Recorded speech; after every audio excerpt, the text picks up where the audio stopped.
Welcome. This is our second week in isolation, and I hope we're all coping well with the challenges that we are faced. As usual, before we get too carried away, I'll start us off with a prayer. Father, thank you for the many blessings that we enjoy in our lives. We pray for peace and security, not just in our own homes, but in our communities as well. We pray for strength and the patience to cope with the challenges that we're facing.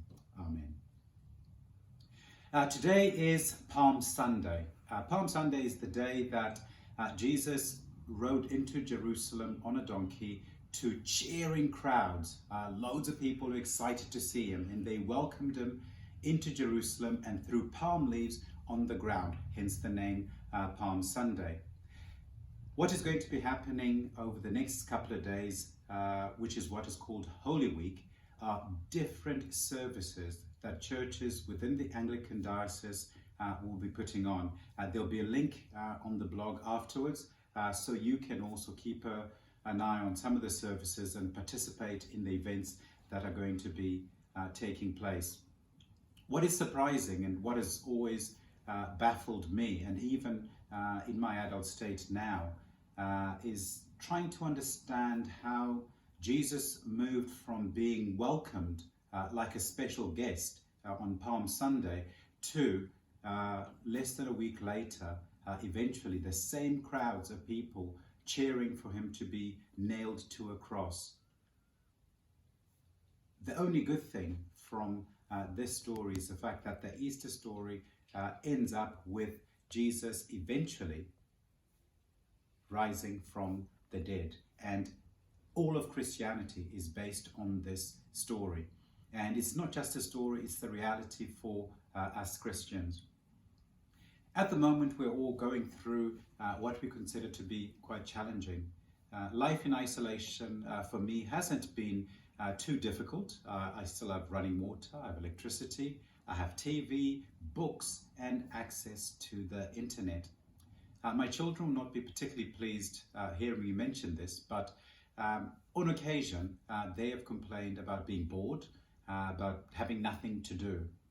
And what has been really hard for me to try and explain to them is how, even though they feel they're hard done by, their situation is nowhere near as tough as what other people are going through.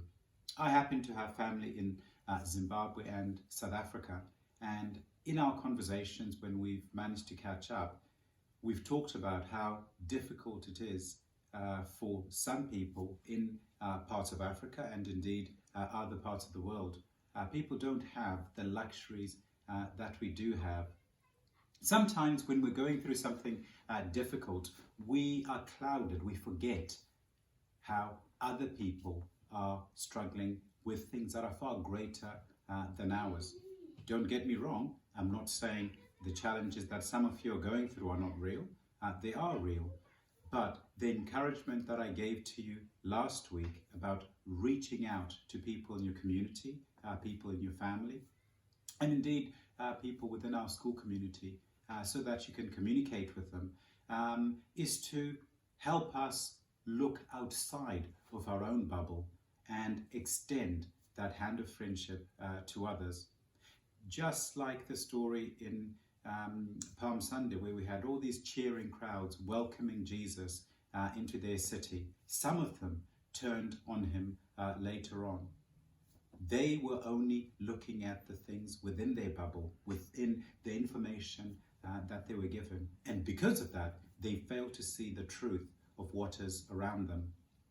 We too sometimes can fail to see the truth and the privileges and the joy that is around us. Please make sure you are reaching out, chatting to the people around you, and through that, making sure you can share some of your goodness with them. Amen.